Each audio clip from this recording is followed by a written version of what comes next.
Happy Tuesday, Striver. I hope this week is kicked off with good energy for you. Have you been around amazing people? Have you reached out to the people in your peer group or in your family or your team who energize you? Have you got some momentum from Monday? Did you maybe watch Ed Milet's Monday Motivation yesterday and now you're off to a strong start? Did you do your morning mindset this morning so that you're in a good place to win and to build and to earn and to make something magical happen this week? I love to think about Tuesdays as Tuesdays of thunder. It's a day to keep that big momentum going from Monday. And I hope you feel that sense today. You know, we recently did a big survey of some of our new Growth Day members, and one of the things that they said was really important to them this year was developing a greater abundance or wealth mindset, as well as some self-discipline to go and build and to stay consistent. And one of the comments I read was a request about how is it that you're able to think about your own, and I love this phrase, internal economy. And they were saying, like, you know, when you think about how you manage your life and your personal finances, what are some of the things that make that work when you think about your own personal economy? And I love the question, and I'm going to answer that in probably a way unexpected, something a little bit different. And that is, you know, when I think about the big economy, often nations are evaluated and measured and ranked based on their GDP, their gross domestic product. So I thought I'd riff off that a little bit today, because what's your personal economy, your GDP? Well, I think our personal economy is run by GDP, but I'd call that a different acronym. And as we think about GDP, I think about number one is sometimes our actual wealth, our finances, how we're doing, is directly tied to our goals. Our goals. Are our goals sufficient enough and in front of us enough and important enough and ambitious enough to allow us to earn, to think big, to want more? And not in some needy kind of way. No, the ambitious goals are the ones that we know are challenging. We know will stretch us. We know demand us to skill up, build up, exude the best of our own character. I love those types of goals. Not goals of just like, hey, I want some Ferrari just to have some external status, but the goals of real creative contribution, of meaningful pursuits, of deeper skill sets, of world-class excellence. The type of goals that have an intrinsic measure, that just by doing them, we'll feel good because they mean something to us personally. They're important. But here's what I want you to know. Most of us take our eyes off our goals way too often. It's actually surprising how few people look at their goals on a daily basis. I mean, you're talking about single-digit percentage points. Now, lots of people look at a checklist every day, like the things they're supposed to do that day. You know, go to the store, pick up this, get the kid over there, do this thing, reply to that email, or finish this project. But very few people are really putting their goals in front of them that are the type of goals that are stretch goals, that are ambitious achievements, that are activities that are difficult, you know, and that's the difference between just a checklist and a goal. Like a checklist is just a task, but a goal is like an activity or an achievement that's really going to require you to stretch. And I think most people's goals are too small for their character. Most people's goals are too small for what they're actually capable of if they dug deep and they went for it. I think we all have to look at our goals and just ask, am I setting my goals based off of my past chapters? Or am I setting my goals based off the real strength and potential I still have in the tank and that I'm capable of? Because if you're just basing it on the past, of course it's going to be limited because you're going to say, well, I've only done this much before. But you want to set it ambitiously into something bigger than you've done before that will require you to grow. I'll give you an example. I think about how I learned public speaking. And if I thought of what I was capable of in public speaking, if I didn't have any goals there, or if I set my goals based on what I did in the past and be like, well, I spoke to that room of 10 once, I guess this year I'd like to speak to, 5 rooms of 10, because that's what I've done before. But instead my goal was like, after I'd spoken to 10 people, I had a goal of one day, I'd like to be comfortable and energized speaking in front of 20,000 people. Now that was a goal. That was so far out from what was possible for me. But imagine the growth that I'd have to go through in my personal brand, in my career, in my reputation, in my ability to speak and to convey and persuade on stage to get to 20,000 people from a room of 10. Now that's a goal. That was something that I chose not because I needed the picture in front of the 20,000 people, because I wanted to get that good. I wanted to see if I could develop communication excellence at a time when I wasn't a good communicator. But I knew if I could communicate better, well, one day maybe I'd be better in relationships and I could deepen my relationships with other people. Maybe I could find love. Maybe I could move up in my job. Maybe I could convince people to want to believe in me, invest in me, support me, see me. Maybe I could help other people in a different way. I could help motivate them or inspire them to do things that were hard for them and meaningful for them. All of these communication skills were tagged to goals that were bigger than I was capable of. My goals don't look backwards. My goals demand forward growth. And that is how the economy of you grows. I think about the earning that grew from serving a group of 10 people to serving tens of thousands to now serving tens of millions. Well, of course, my personal economy or wealth grew along with that. As you serve more people, more doors and gateways of abundance are open to you. And I knew that. So my goals were always ambitious, and they continue to be, not because of ego, but because of the desire to grow, to get better, the intrinsic reward of knowing that I'm stretching and challenging myself, because I also know the alternative.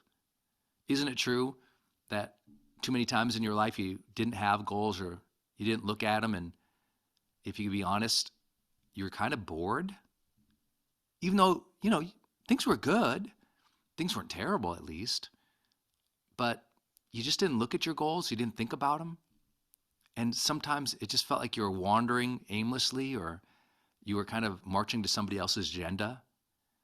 But when we take back control of our life, it always begins with getting clarity on our goals. And it always begins with a little bit of guts, a little bit of edge, a little bit of courage to set those bigger goals. Your personal GDP starts with goals. The D stands for drive. Now, people often confuse this. They think, well, drive is just the ambition that I have to achieve my goals. Drive is just my motivation, the excitement or the edge that I have to go after the goals. And often I say, well, that might be true, but first and foremost, drive comes from energy. Drive comes from the idea that you are in command, that you are in the driver's seat, and the energy and the enthusiasm from being in command again. It's like you can go for those goals. And notice, the goals aren't the thing that are energizing you. Those are important. You're energizing you. You are taking personal agency of yourself. You are being assertive in life. And because you have drive, you knock down those goals. Those goals aren't necessary to give you drive. You have drive to be in command of yourself, of your life, to take forward action, to be proud of yourself, to be a causal agent, to be the person influencing your future, to be building into your ideal life and exploring the best of who you are today. You don't have to change everything. Sometimes you just have to experience what you are now. And the drive is, I want to live an extraordinary life. I want to feel good. I want to connect. I want to grow. I want a greater sense of meaning. And the drive isn't necessarily tied to just a singular goal. The drive is you are in the driver's seat again. You're leaning back into life again. You're being assertive again into life. And it's kind of funny how goals tend to get knocked off and achieved when you're in the driver's seat. But if you're passive, if you've quit, if you've given up, you can have the biggest goals in the world, but you're not driving towards them. There's an internal drive that is personal agency. I would also say the drive does come from energy. That means you got to have fuel in the tank. Yeah, you're at the wheel, but you need some fuel in that tank. You got to make sure you take care of yourself. Meditate, exercise, eat well, sleep well, being around a peer group who lift you up. Take your supplements, be on your A game in your health and fitness, because guess what? The more energy you have, naturally, it's almost like confidence summons or energy summons to do stuff. And now going after those goals doesn't seem so tedious because you're energized to do it. So one is having the understanding that you should have that personal agency. You're in the driver's seat, but also make sure you're constantly refueling, resting, taking care of the vehicle, because sometimes you can have the perfect goals, but if you're wiped out, you don't go for them. So maybe this is your year of energy. Maybe this is your year of autonomy, taking back control of life. GDP, goals, drive, and then P, prioritized action. Prioritized action. This day, you're going to do the things that matter. That's prioritized action. This week, you're going to do the things that move the needle. Prioritized action. This month, you're going to achieve and accomplish and move forward on the projects that actually make a difference in your career, not just distraction or easy and comfortable administrative tasks, not just shuffling the papers around, but moving projects forward. There's something that is incredible about building your own personal economy that just comes from prioritized action, doing the things that really matter to earn, to grow, to build. Because we can all become more bureaucratic in our lives. We can set up all these systems and habits and routines and all these rules that we can create and all this paperwork we can choose to shuffle and yet not do a dang thing. I know you've had those weeks where you're like, I worked all week. I didn't do a dang thing that mattered. And you wonder why you don't break through.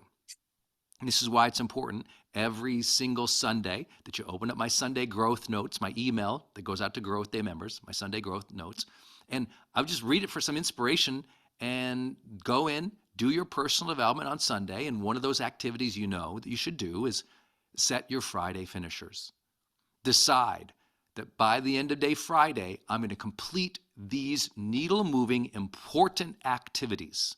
These are the things that will move this week forward. And no matter what, I don't care what it takes, by Friday 5 p.m. or Friday midnight, I'm going to get these things done. It is necessary to be clear about what those prioritized activities and actions are, because otherwise you'll just show up in the week and you'll react and you'll react and you'll react. And you're like, why am I not getting promoted? Why am I not earning more? Why am I not selling more? Why am I not building more? Why am I not enjoying more? It's because you're not doing the things that matter the most. Now, naturally, in a metaphor like this or an acronym like we've covered today, goals, drive, prioritized action, there's plenty I'm leaving out. And no doubt, all those three things don't lead completely to anyone's personal wealth or finances or personal economy, as we've used as a metaphor here. But I hope the GDP idea gets you fired up a little bit. Hey, the truth is, we all grow up in different places. We have different privileges and access and success. We have different education. One thing I love about going down the aisles of the bookstore and reading biographies, that's my favorite section of the bookstore, by the way, the biography section, is no matter what, you read these and there's people from all walks of life, all different economic backgrounds and races, diversity, who all came through challenges. All those biography books are the same. The first half of those biographies, you always read them, it's like That person went through such excruciating difficulty, so much challenge. The odds were actually stacked against them in some way that was so significant, you could never anticipate that by the end of the book, that person became somebody worthy of a biography, somebody who was iconic, somebody who earned it and built it and made the magic happen. It was almost like they were the least likely candidate, and yet somehow they made the magic happen through real goals, through drive, through prioritized action. And yes, they failed so many times. So many of those chapters are just failures, failures, lessons, failures, lessons, and failures and lessons. And suddenly, though, that person developed some real strength and momentum and skill and discernment that they were able to break through. And no matter where you are today, I want to say the same thing to you. You can break through. This can be your amazing year. This can be that time to grow. You can get excited about this weekend. And I know it's only Tuesday. Listen, I'm not just shouting into the air. I know I'm speaking to tens of thousands of strivers today who woke up hopeful and ready and willing to do the work. I'm so proud of this community. I'm so honored to have you in it. I believe in you probably more than you do because I've spent 2 decades watching people make dramatic transformations in their lives. They changed their relationships and their marriages. They changed their health. They became more fit and happy and healthy. They made magic happen in their careers. They turned companies around and they started companies that broke through. I want to let you know it's possible. You can have those goals. You can be driven again. You can prioritize your action and you can win because you're stronger than you think. The future holds good things for you. You just have to remember every day is a great day to grow.